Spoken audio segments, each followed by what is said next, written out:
जय हिंद दोस्तों, वंदे मातरम। समझ में नहीं आता कि अब कितने ऐड के बारे में बात करनी पड़ेगी। एक के बाद एक ऐड सामने आते ही जा रहे हैं। ऐसा लगता है कि शायद इन लोगों ने कसम खा ली है कि सही तरीके से पब्लिसिटी शायद होनी नहीं है, तो इसलिए गलत तरीके से ही पब्लिसिटी करो और कुछ ऐसे टॉपिक्स को बार बार छेड़ो जिनके कारण लोग परेशान हो जाएं और इसके बारे में बात करने लगे। देखिए, बात ना करके, इसको इग्नोर करके तो हम और भी बड़ी गलती करेंगे, इसलिए बात करना तो बेहद ज़रूरी है।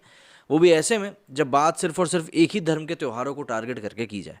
अब ऐसे में हम बात कर रहे हैं आज डाबर की। तो अभी डाबर का एक ऐड आया है एक ब्लीच क्रीम को लेकर। ऑब्वियस ही बात है, ब्लीच क्रीम मतलब निखार की बात तो यहाँ पर होनी ही है।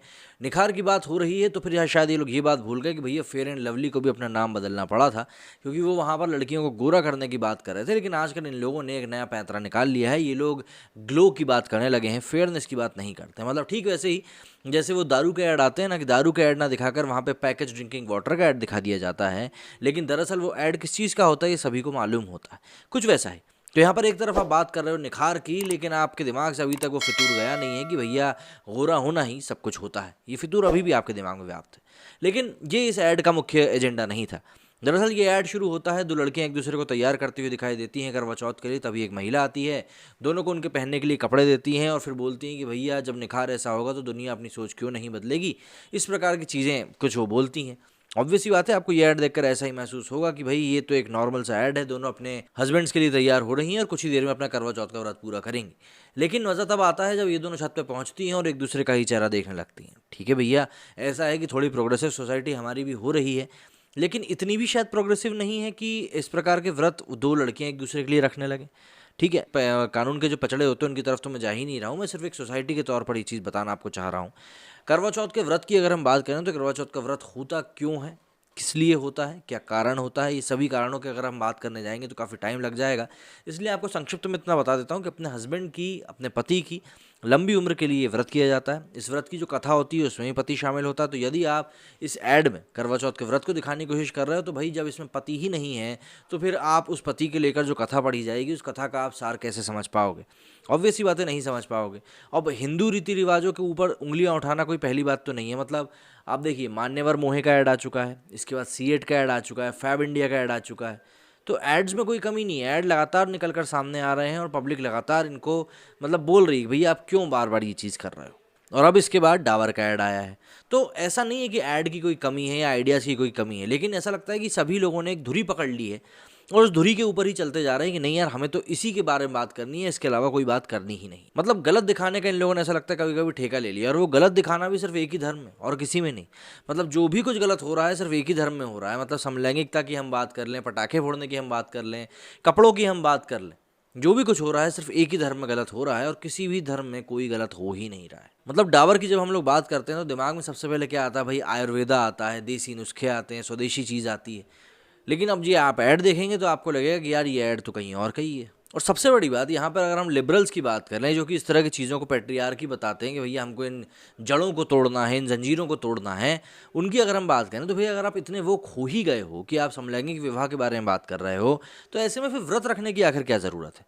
मतलब ये तो वो हो गया कि हाँ ठीक है, नहाना बहुत ज़्यादा ज़रूरी है, एक काम करते हैं 2 बूंद छिड़क लेते हैं अपने ऊपर, नहाना भी हो जाएगा, नाम भी हो जाएगा।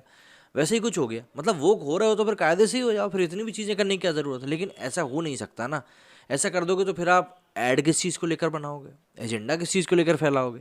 ऑब्वियस बात, ज़्यादा वो खोना भी सेहत के लिए हानिकारक हो सकता है। और सबसे बड़ी बात जो मैंने आपको शुरुआत में बताई, गोरेपन की। मतलब आप सब चीज़ें बोल रहे हो, आप बड़े वोक हो गए हो, आप पढ़े लिखे हो गए, इंटेलेक्चुअल हो गए, लिबरल हो गए हो, आप समलैंगिक विवाह को बिल्कुल मान्यता दे रहे हो, मम्मी जी आके दोनों को सजा रही हैं, लेकिन फिर भी आपका फोकस जो है गोरे निखार के ऊपर टिका हुआ है। मतलब निखार अगर गोरा नहीं होगा तो मतलब कुछ हो ही नहीं सकता। वैसे तो हम लेट हो गए हैं इसको देखने के लिए, लेकिन फिर भी जरा ट्विटर के रिएक्शन की तरफ देख लेते हैं कि डाबर के ऐड को लेकर अब क्या रिएक्शन सामने आ रहे हैं। सबसे पहले रोजी लिखती हैं कि why these kind of woke experiments are being deliberately done only with the Hindu festivals and traditions. क्योंकि हमारे यहाँ पे सिर्फ बातें होती हैं, कुछ एक्शन नहीं होता। दूसरे देशों में और दूसरे धर्मों में सीधे एक्शन ले लिया जाता है, इसलिए वहाँ पर कुछ बोला भी नहीं जाता। दूसरे ट्वीट में लिखा है कि Dabur's new Karva Chauth ad of same sex couple has hurt our sentiments, we Hindus will not tolerate this anymore, this is enough of this crap, we boycott Fem and Dabur bleach cream. Harry भी लिखते हैं what the hell is this, What the hell is wrong with you guys? Please stop your agenda propaganda during our festive. तुम्हारे घर पर भी ऐसा ही कुछ होता है क्या? हारिस ने यहाँ पर प्लीज़ लिखा है, और ये जो प्लीज़ है ना, ये प्लीज़ ही वो कारण है जिस कारण से कि ये बार बार इस तरह की चीज़ें निकल कर सामने आती है। अगर प्लीज़ की जगह पे शायद कुछ और बोलना शुरू कर देंगे तो ये चीज़ें अपने आप बंद हो जाएंगी। मतलब आप खुद सोचिए ना कि ये जो एकदम से सडनली इस तरह के ऐड निकल कर सामने आना शुरू हो गए, क्यों हो रहा है भाई? ऐसा तो है नहीं इनके दिमाग में ये चीज़ नहीं आती होगी कि यार हम ये चीज़ बना रहे हैं, इसके कारण हो सकता है लोग प्रोवोक हो जाएं और फिर हमको गालियाँ पड़ने लगे। ऐसा हो नहीं सकता। इनके दिमाग में ये बातें ज़रूर आती होंगी, लेकिन बात वही आ जाती है कि इनको वहाँ पर अपनी गर्म रोटी सिकती हुई दिखाई देती है, इसलिए ये लोग इस तरफ ध्यान नहीं देते। हर्षित मिश्रा लिखते हैं, I refuse to accept that the Dabur ad the Indian cricket teams BLM gesture, Fab India, Jashn Riwaaz and similar seemingly suicidal PR acts are disconnected. The American corporate system is hijacked in a way that all these acts are well compensated. ये चीज़ तो खैर मुझे भी कभी कभी feel होती है। अगर कुछ दिनों पहले की बात है, माय नेम इज़ खान को लेकर भी कहीं पे खुलासा हुआ था इस तरह का, मुझे एग्जैक्टली वो रिपोर्ट याद नहीं आ रही है, कि इस तरह की 2 या 3 मूवीज़ बनाने की कोशिश करी गई थी जिसमें कि एजेंडा फैलाने की बात करी गई थी। तो कंप्लीटली तो इस चीज़ को हम दरकिनार नहीं कर सकते। विश्वजीत लिखते हैं, selling fake products and producing false and Hinduphobic ads to destroy our culture, boycott Fem and Dabur. इसके आगे राजवंश लिखते हैं, take your chyawanprash and add shilajit to get some hard on else you will lose everything, chyawanprash by Dabur India. Surender लिखते हैं, in response to this Dabur ad please boycott all Dabur products and such other producers who do not value Indian festivals and there values. अच्छा, कुछ लोग अभी ऐसे आपको मिलेंगे जो आपको बोलेंगे कि अरे यार तुम लोगों का क्या काम है, सुबह उठते हो, बॉयकॉट करते हो, फिर सो जाते हो।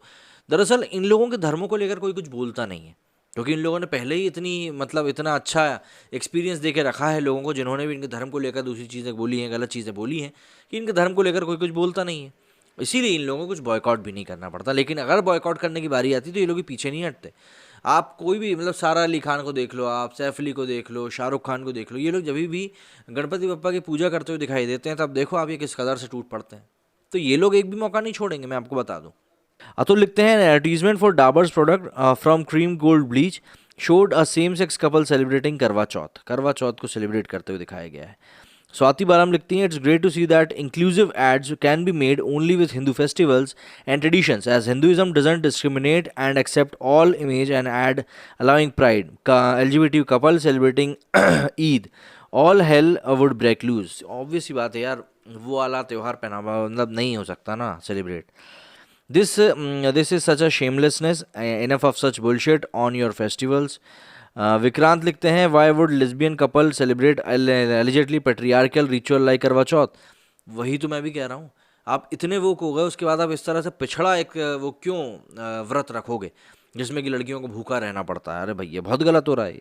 द कर्स ऑफ पालघर लिखते हैं कि right wing does not know about how to handle things like Dabur ad, they will create a ruckus and made a dog's breakfast of it. अच्छा जी, ये भी ठीक है भाई, ये ज़्यादा ही पढ़े लिखे इंसान है।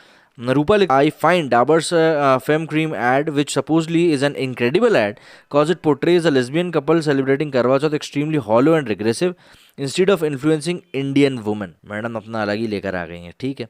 इंडियन ट्रेंड लिखा कि what are your thoughts, tell us in the comments below। क्यों बताएं भैया, आपको हम बोल के बता रहे हैं ना। जय श्री राम लिखते हैं, boycott Femme and Dabar. You must learn to respect Hindu sentiments while using our festivals for advertising your product. We boycott your bogus pro-LGBTQ ad and promoting same-sex couples and relationships. तो इस तरह के लोग reaction दे रहे हैं इसको लेकर, लेकिन सबसे बड़ी समस्या इस चीज़ के साथ यही है कि समझ में किसी को कुछ भी नहीं आ रहा है, लेकिन फिर भी ऐड धड़ाधड़ बने जा रहे हैं, ऐड धड़ाधड़ बने जा रहे हैं।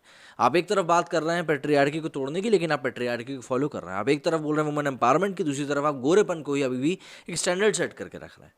तो इस तरीके से तो चीज़ें कभी भी आगे बढ़ ही नहीं पाएंगी। मेरे स्टूडियो फिलहाल इतना ही। जय हिंद, जय भारत।